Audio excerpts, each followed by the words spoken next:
Hello everyone and welcome back to another review. Today I want to talk about Han Solo, a Star Wars story, which is my 8th most anticipated movie of the year. So obviously I'm a bit of a Star Wars fan. I did enjoy the original saga, had a blast with both Force Awakens and Rogue One. Pardon my little lisp back there. As for Last Jedi, I felt dragged on a tad too long, but I still enjoyed it. I was at least a tiny bit excited to see this movie. Unfortunately, I didn't get to see it until on Monday due to family related stuff and other calamities. Now that I finally saw it, how does this film fit in the galaxy far, far away? Let's figure it out. In the movie, we looked into the origins of Han Solo and how he came to be, how he met Chewbacca, how he got the Millennium Falcon, etc. I will say that this was enjoyable enough to watch. Not very spectacular by all means, but enjoyable to watch. To me at least. Especially when he meets Chewbacca for the first time. Even though it went by a bit too fast, it was pretty good to see them interact for the first time. But one thing I will say is a weak point was during the beginning.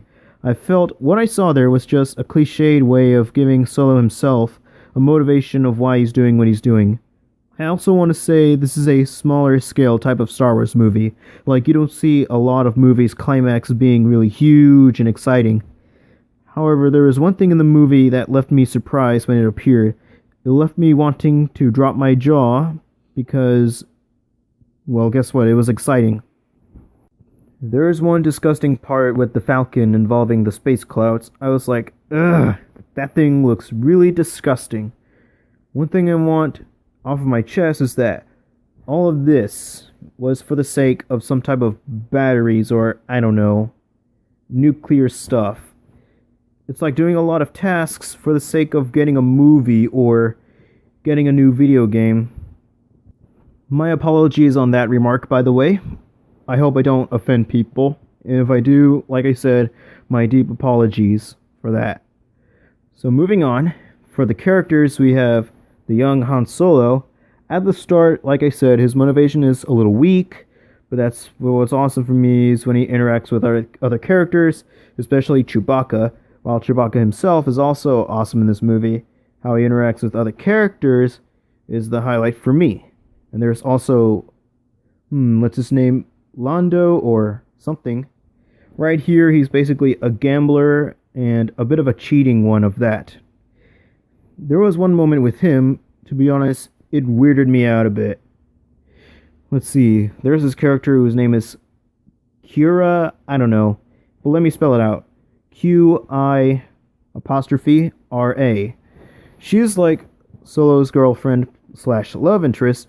There's not much to say about her, but she leaves me to question her true loyalty.